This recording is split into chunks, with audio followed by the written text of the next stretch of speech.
Khensani, thank you very much, firstly, for your time. I appreciate that you've taken time out of your busy schedule to have this conversation. As I've been giving you a little bit of background offline, this reflection series really for me is just emerging out of COVID-19 and being in my own head about a number of issues that we face as leaders, but more importantly, how we kind of pay it forward. The experiences that we have, our collective intelligence, our collective experience. There's a lot of people out there that are potentially looking at Khensani and saying, wow, she's just killing it, navigating this thing like there ain't no issues, but there are issues. I know that for sure. So I wanted to just have a conversation with you. And in this particular discussion, I wanted to talk about how hurt people hurt people, right? And, the context is in the corporate world, there's a lot of people that are going through the motions. Some of them have been hurt so badly that they won't be able to come back from it. Some of them have been hurt but can still deal with it. And in my view, a lot of it has to do with leadership context and how we lead. So I'd really just like to start by asking you that question. Have you been in contexts where in particular you feel like you've been led by people that were aware of the dynamics and the impact that they have on other people? And what positive experiences did you have from that perspective? So maybe I'll start off with, I think one of the biggest turning points in my career came from a personal tragedy. My brother passed away, but leading up, so actually maybe a bit of background. So my brother was 19 years old and I had said to him that I hated my job. Now, Musa, if anyone knows me, I'm not the type I'm generally a person who's just, I love stuff. I love life, I enjoy a lot of things. But at that time, I had a manager who was running. So I was head of skin category for Africa, Middle East, and Turkey for Unilever. I was based in Dubai. It was a very high pressured job.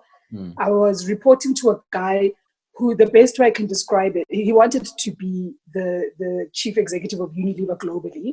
And in wanting to be that, his ambition, I think, overpowered him, and just how he showed up and all of those things. And I was very young. So, I became a category director for tea at the age of 25, for skin at the age of 28, looking after this massive continent and stuff. Because I was very young. But in the first instance, when I was category director, the management that I had at that time, and it was the South African Unilever managing director, was amazing. They understood that I was young and I got a lot of support around me. So here I was now in Dubai, 28 years old, managing a team of 17 people. Some of them live in Dubai, Turkey, and Durban in South Africa. My boss actually is in Singapore. Most of the time I'm walking into these countries, I'm dealing with the MDs of the countries who are senior to me. And I'm this young black girl just walking in. And I needed the early days of black girl magic.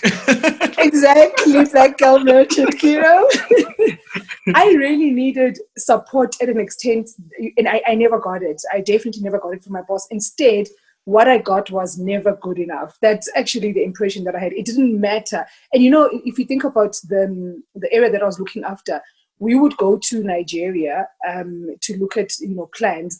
And we'd go into the factories and Vaseline would be coming out of the factory line with the Vaseline written, reading the other way. So some of the challenges you have, you definitely need the MD to be the one who takes on how to resolve it, which means you need your senior leaders to take that conversation up with the MD, right? Because if they leave it to you, sometimes those things don't land.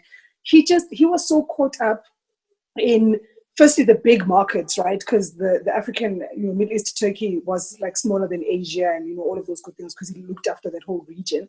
Yeah. So caught up in that, caught up in just, you're not good enough, you're not doing the work, without ever asking, but what help do you need? What support do you need? And I was just drowning. And I sat as well on the global brand teams for Dove, Lux, Vaseline, Pond's.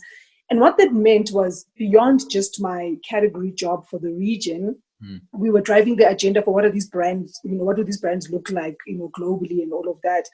So it also meant, Muta, I was on a plane, I'm not kidding, every 2 weeks. I was literally in New York, London, Singapore. And it's glamorous maybe the first 6 months. traveling. And I actually became one of Emirates' top 10 female travelers. Like when they came to see me, I couldn't believe it. So, but that stuff on your body just is not, like it doesn't land as well. And then I had things like in Dubai, the work week is Tuesday to, Oh, yes, of course. no, I don't want to, it's Sunday to Thursday. Yes. Yeah. And then the rest of the world is still the same. But one of my other markets, Saudi Arabia, it ends on Saturday or something like. So even to manage that, when you say I actually need a day off because I'm not getting a day off. Like Friday is my weekend, but they wanted to do a work call, and then the Saudi guys are like, "Can we chat to you on Saturday?" I'm like, "Guys, like when do I take a break?" And at that time, I hadn't learned the power of no. Like I hadn't learned how to really take care of myself and just put a.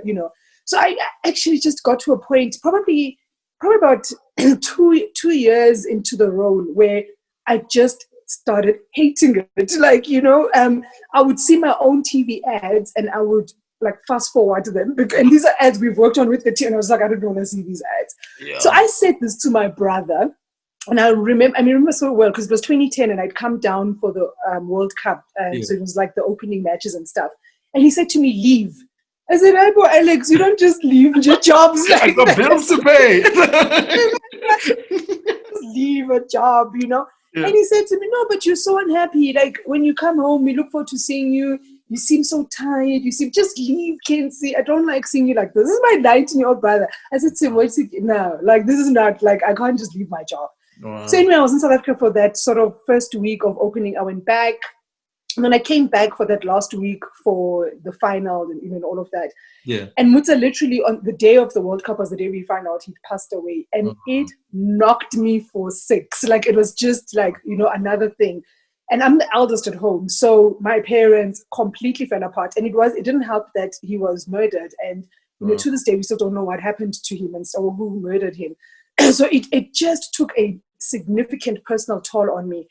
And I just remember thinking, how can I allow myself to have a job and go through everything I'm going through that I just really hate? Having a boss who is not there for me, has never been there for me. Sure. And then I die. Like, what? Like, that cannot be my life. Like, that's literally, I took a step backward and said, there is no way this is going to be my life.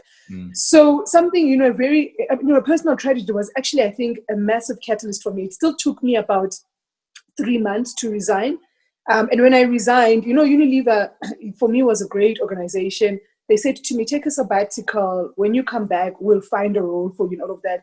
But I said, guys, I don't even want to think about that. I actually just want to do nothing. Like, I don't want... Please.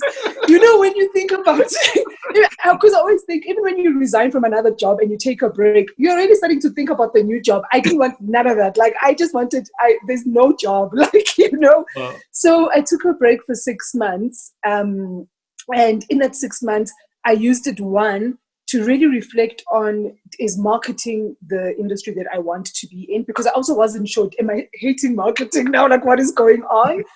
And then I think the more powerful thing, which is why it was a positive experience for me, was I figured out, how I wanted to work. And when I say that people don't understand it, I am very clear, the type of organization, like how I want to work. And if that doesn't work for the organization that I'm in, I leave because I feel it. I now know what it looks like where my body is not reacting properly. My soul, my energy is just not reacting properly. So that experience really helped me to, recognize that. And it's helped me to just have the courage. Because, by the way, for 6 months, you're not getting an income. I moved back home. I was like, I'm fine. Like, I literally moved back to South Africa and I moved back home. I did a couple, I went to climb the Simeon Mountains in Ethiopia. So a couple of finding myself things. I went to Syria, I went to, all of that stuff. Yeah. But to be honest, I didn't have a car because when I left South Africa, I'd given my car to my mom. Mom said, you can have your car back. I said, I don't want it. Like, just keep it. Like, honestly, I had a couple of properties at that time that were being rented out. I was like, they must just continue being rented out. Anyway, I need I need them to pay for their own bonds because right now there's no income. And just, so it also, by the way, it's so interesting for me because I now have this philosophy that I can give it up because I did. And Yeah. the life that I lived in Dubai was insanely glamorous, Yeah. honestly. Yeah. I mean, the first big sort of glamour purchases I did was in that country. A lot of the taste that I have came from living there. But That's I why. now know That's I why. can walk away. It's a very different kind of money that you have that side. Yeah. Exactly. Yeah. But now, if a company is just, I know I can walk away. And, before I got married, I'd say to my parents, I'll come right back home. Now to my husband, I say, you'll be the breadwinner. It's fine. That's fantastic. We've got some interesting touch points and similarities in our careers. The one stage when I was working for Facebook, I felt exactly like you were describing. I had just gotten Mm, married at that stage, and we're about to have my first child. And I remember it was just so hectic. I mean, they had launched here in South Africa, and we were supposed to be Facebook Africa. And we had to look after East and West Africa. And so we were trying to mm, keep up the facade that we were continental, but we're actually based here in Melrose Arch. But I was mm. like, I was on a plane every other day. And my wife, I remember saying to me, because she said, she shares my travel calendar. And she was like, you haven't slept at home for 3 days in a row in the last 3 months. I was like, no, man. Wow. I was like, of course not, of course. And because when you're in it, you're in it. And unfortunately, I You're in don't, it, I don't yeah. mind that. But I then looked at my calendar and truth, Bob, I hadn't. So that also for me was a bit of a moment of kind of, you need to recalibrate. That's the one interesting commonality. The second one, which I think you didn't mention, but I do know, is that we've both been in the context where we were led by Sydney Mbele. Yeah. And when I speak about hurting people, he had such a phenomenal way of healing it. I don't know how to explain Mm, it, right? And him as a leader, I was very, very nervous about coming to Nedbank as a business when he when he actually asked me to. But what I realized, and the opposite of your feeling that your leader effectively didn't give you the support, didn't ask you what you needed, didn't go out of their way to kind of protect you. I had the exact opposite experience with Sydney when I was at Nedbank, mm, because I think he understood a lot of those dynamics, which I didn't understand. I'd never been in a mm, corporate context, so this whole thing was very new to me. Interesting. And he, Yeah. he kind of had that shield, which was fine. He's like, you do what you need to do, and I'll kind of handle the rest. And he had a very high level of connectivity from an emotional perspective, right? Mm, And so my next question to you is kind of, what's the role of emotion? When we think about this, if we think about the fact that hurt comes from somewhere and it manifests as something, what is the role of mhm. emotions in your mind to manage this whole process? So before I answer that, so interestingly, I've actually never worked for Sydney, but Oh, what I okay. can tell you is everything you've described is how he shows up, Yeah. right? Because we're very good friends, is how he shows up for his friends. And one day you and I can have a conversation about, I talk about fearlessness and how women should have fearlessness in terms of not being afraid to ask for what they want and all of those good things.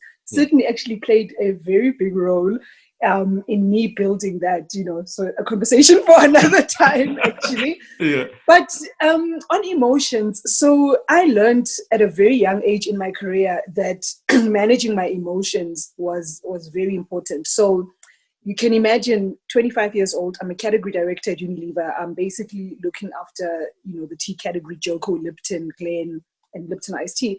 I've got this team of people, and I was very immature, if we're very honest. Mm. And my boss at that time, a guy called Harm, a Dutch guy, he just, I'm so glad. And then I think that's what leaders can do. They actually grow you through it. Because what I would do is I had this very bad habit where I'd be moody and then I would walk into a meeting. And my energy is such that if I'm in a bad mood or I'm moody, it actually impacts the entire room. Mm. So then the room is just like everyone is in a bad mood. The meeting doesn't go well and stuff.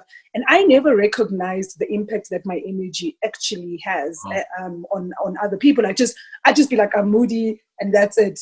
And I would do that not only just with the category team, but with my own team that I was managing, the marketing team on tea.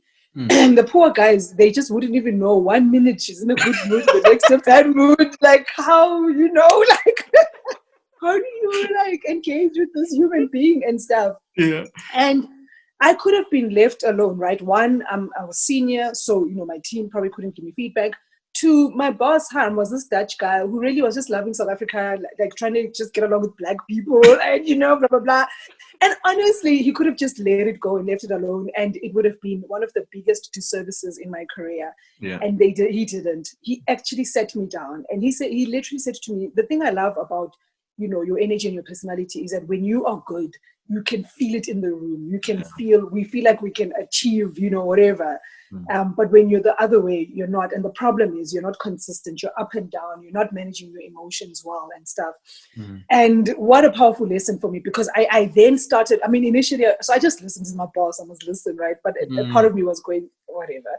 But then I started I thought, let me actually just, see what happens. And I literally started looking when I was in a bad mood, and I would try, and I could see it manifesting itself. Wow. So fortunately, I was open-minded enough to listen to that feedback.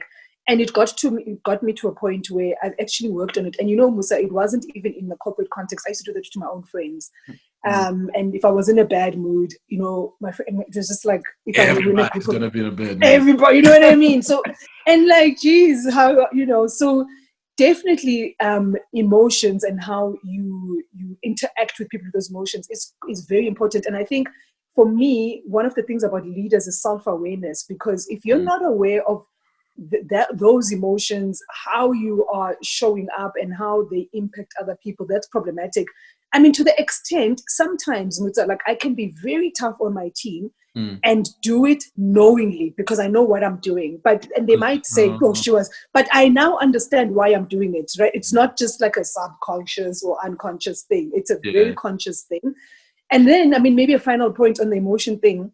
I always also say to women, we get such a bad rep, right, for being empathetic and whatever, we must be tough like men and stuff.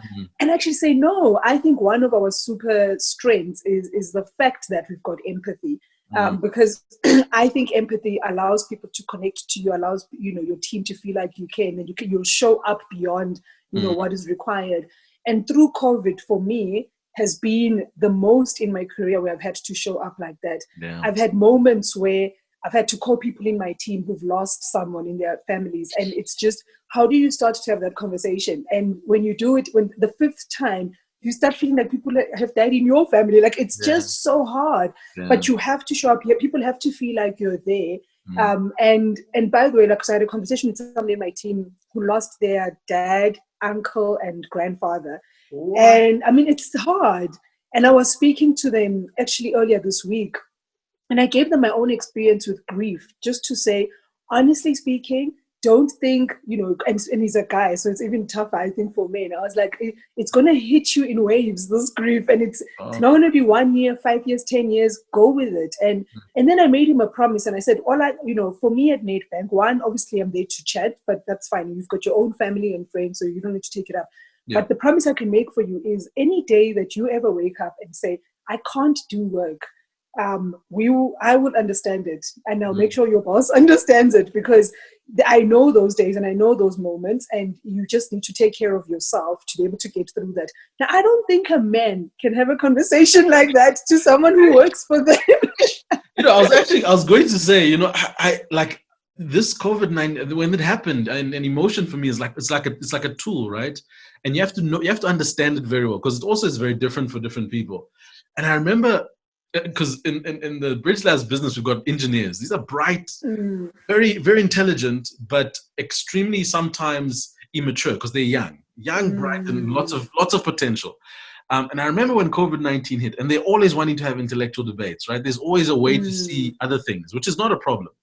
And so when COVID-19 hit, I had to gather the team. And I remember the consistent feedback I've been getting from the team has been, sometimes I'm a little bit, removed. So I kind of keep the distance. But I also believe that, you don't always have to be chomies to work well together. There's a balance. So they, they've been telling me this over the last couple of months. This is kind of the feedback I've been getting. So when I sat them down, and I was like, actually, guys, I don't know what's going to happen. I don't have an answer. I don't have an intellectual. I don't have a strategy. I don't know. I really don't know what's going to happen. And to your point, I just disclaimed what I would commit to do. I said, what I will do is that we'll ensure that, you won't be impacted from a salary perspective. We'll try and do, I said what I can say over and above that. Hey, guys, I actually don't know. And it was the first time I kind of let go of that thing of you have to have every single solution, answer. And for me, that was the first time I felt a level of emotional connection between me and my team that went further than just the way we work together. But to your point, I think you have to be able to sometimes be okay with not having the answer. You know, it's Absolutely. yeah, I love I love that because it's so true. And it's something that, like, my team will ask me things, great guys, I don't know. Like, I'm not like go and Google superwoman. Go, it. hey, find out, and I'm so chill with doing that. I never want to be the person. I mean, yesterday, I don't know if you saw this 210 Rand for wise men that was Yeah, trending on I did. Twitter, and he banks with Nedbank.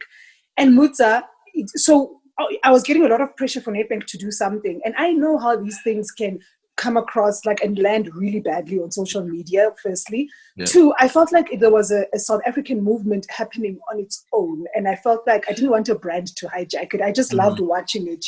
Mm. But at the same time, I wasn't sure. And I called Buli, I called Ntabi saying, and I was like, guys, what do you think? Because I know that fundamentally I'm not the only one who knows, right? And in fact, Buli changed my mind around Nedbank, getting involved. But even then, we agreed how to do it in a way that it's not on social media. They're discussing it on 702, because she said to me, actually, they're discussing it now on 702. Can I call in? And I said, actually, that's a very good idea. It feels more organic and it doesn't feel like we're hijacking a story. But she, one, I opened myself up to the fact that I didn't have the answer. I didn't know, And two, I opened myself up to for my mind to be changed in terms of what we would do in that. So yeah, we don't have all the answers and it's fine. It's okay. And the other thing I was going to ask you about is that, I believe that, South Africa, for all its history and all its stuff, for lack of a better word, requires very high levels of corporate healing, right? There's a lot that I think people are not even aware of, so subconscious, and it manifests in very strange ways. So, I mean, in your mind, why is this healing thing important? If you can kind of speak to the cause and effect, right? Why, you talk about Buli, you talk about Ntabi saying, who are people that obviously you've got a great relationship with, and you've probably traveled and walked a journey. But I think about, the opposite, where those relationships don't exist. And, why is healing important to make it possible to, be vulnerable, et cetera, et cetera? So, I mean, I think, again, it goes back to it goes back to self-awareness.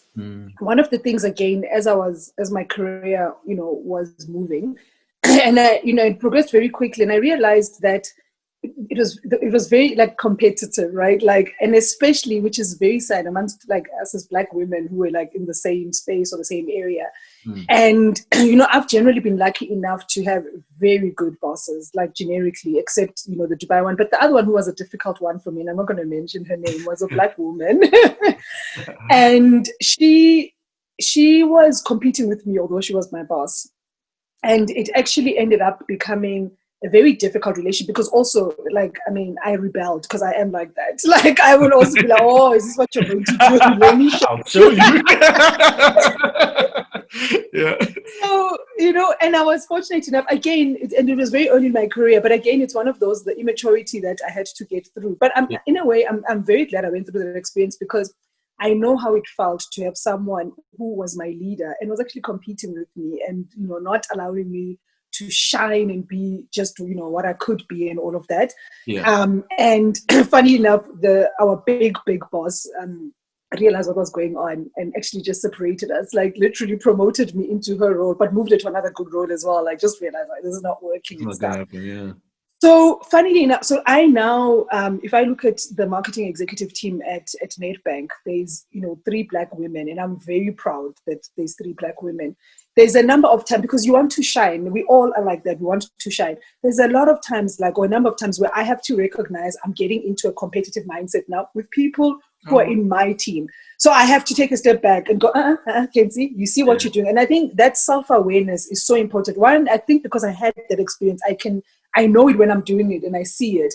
And then also I call myself out on it and I'm like, no, you see what you're doing now.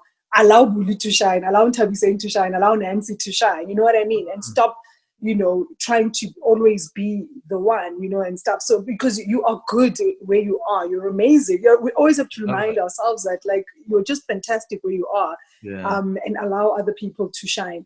And I can tell a lot of people would never admit that, but I think because of the experience that I went through, I feel like it's important for us to have those honest conversations, because we all want to be able to succeed and all of that. And even people I've seen, people who report to you wanting to compete with you, right? Because they think they can do your job. And I always like say, honestly, I have got massive respect for my bosses. So if you manage me, unless really you're a shitty boss, but generally, like if you manage me, I really want to show up in a way that shows you that I want you to succeed. So not just me, because I believe that if I succeed, you'll succeed. So I really show up in that way. And I think sometimes people in our teams don't recognize that. They don't realize that actually you need to show up for your boss in a way that they know that you want them to succeed, and you'll succeed in that journey.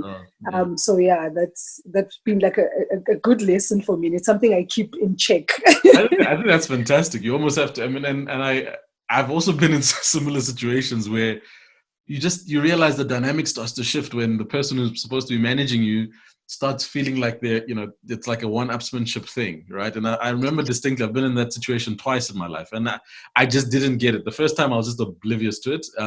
The second time, it's ironic, my wife actually called it out, and because I used to tell her what was happening, and she was like, "This is what's the deal?" And I'm like, "No, man. It's not. It can't be that. Of course, it's not that." But sometimes, women have got a very different understanding and a very different connectivity in terms of group dynamics. Whereas I'm quite a naive, aloof person in that sense. That I kind of, of course not. Everyone's got the best intentions. Everyone wants to work together, and sometimes it's just not the case. So that's very interesting. And so, last question, Kenzie, is kind of how do you use? So you've had a phenomenal run. You've had great experience. How do you use that experience to build as opposed to break? So, and I'll tell you where the question comes from. When you've had a career like yourself and you've achieved so much at a young age and you've done a lot of amazing things, and often when you, I suppose, refer to it or use it in the context of leading people to inspire or give a understanding or give context, sometimes it has the opposite effect. Sometimes it makes people feel as though, but now, why must you tell us about Dubai? We want to go to Dubai, but we're not, type thing. So how do you use that as a tool to build, right? As opposed, to a tool to break? Because that also sometimes creates the fractures that lead to people not trusting and just kind of, well, you're always telling us about how fabulous your life has been and, all the stuff you do. So have you kind of encountered that, and how do you use it, as I said, as a force for good, as opposed to the opposite? Yeah. It's a really good question. I do get a lot of people saying, "Yeah, but your experience is like a bit different." So I do get that quite a bit. But Musa, the one thing I am is very open and very authentic. So whilst I share the fabulousness and the great and all of that, I also very openly share the other stuff, like where things were tough for me and because I want people to understand that our experiences are balanced. It's just how life is, right? So. And I know, like, people will be like, "Oh, on social media you don't show the hurt." Yeah, well, I'm not going to go on social media and be like, "Oh, I remember 10 years ago when I hated my," like, I'm not going to do that. But when I have conversations, right, when I'm very open about just some of the challenges that I've had and stuff, while still maintaining, and being proud of what I've been able to achieve. But also where it's helped me, especially, is I don't have this ageism at all. I don't care if someone is 21, 35, 50. I feel like if you bring value, you bring value. So part of the fact that I progressed so quickly makes me open-minded about the fact that, putting in time is not the thing that's going to get you promoted. For me, it's about the output, great work, and all of that. And I end up finding, especially, at Nedbank now, that especially the young Black women, my doors, like, I've always got somebody in my office who's coming to tell me about their career and asking for advice and all of that. And I'm open to those conversations, and I push back, I push them. And I always want them, my thing is about, you can do more. I always believe that you can have more, do more, and all of that. So I think my own experiences I've tried to use in a very positive manner to say to people, you might not have the same career. That's absolutely true. But and I give examples around, so the fearlessness thing. Maybe if I talk about that a little bit.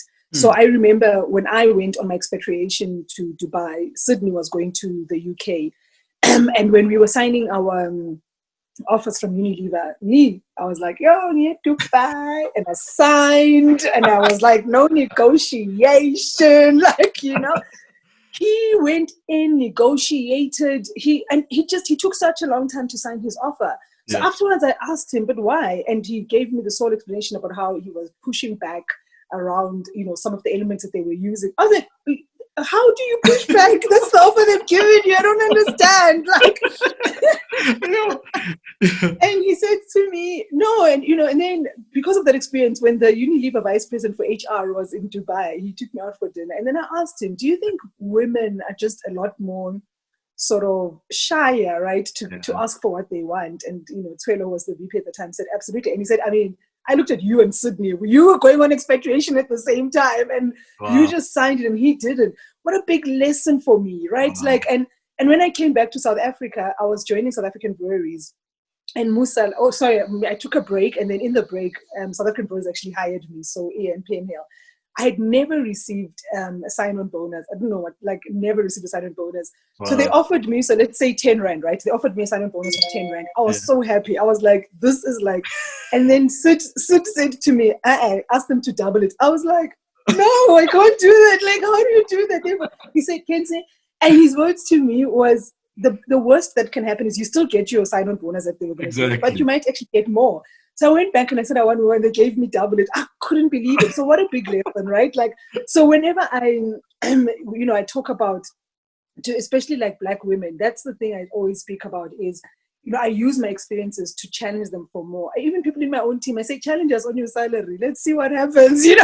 Just you never know. You never know, right? And stuff. So yeah, so I mean, I hope people realize, don't find it intimidating, because I do feel like I show both parts, and I use a lot of it to hopefully inspire them, not just in achieving their careers, but in asking for what they want. Yeah, it's interesting. Because Nedbank was my first corporate gig, and I had exactly the same coaching from Sid. Because I was like, how does this work? Salary, CTC, and he was like, dude, this is what you must do. I'm like, really? I had exactly the same thing, which is quite interesting. Anyway, it's also a big lesson in value, right? I think, if you understand your value and you understand your worth, and there's a journey which you have to travel to be able to connect your commercial value to organizations that you work for. And I think those lessons, you don't get taught that at school. You don't get taught that by anybody. You'll either get coached and mentored by someone who cares, or you'll become angry because you'll find out by mistake that, person A is earning double that what you're earning, Exactly. Which is interesting. So Kenzie, I mean, just to round off, I mean, you're speaking to the 21-year-old version of yourself, and you are trying to help yourself not get hurt in the future, but be aware of hurting others. And also you're trying to help yourself, be aware of how to heal. What would you tell yourself? Sure. Interesting question. Maybe, I don't know. I think just, it's going to be fine. Go through it. It's going to be fine. At that moment, whatever you're going to feel is going to feel painful, or you're going to be the one who's hurting other people. But you have to go through those lessons. It's going to be fine. It's going to be fine. I love it. It's a great way to leave it, because I think ultimately we all worry that things are falling apart, but it's going to be fine. Love it. Thanks so much, Kenzie. I really, really appreciate you. Appreciate your time. We are watching as your star shines bright. And, I just want to say thank you for everything that you've done, in the marketing space. Thank you for the inroads that you're making. And as you know, the impact runs deep. So I appreciate you, and I appreciate everything that you do. So thank you for your time.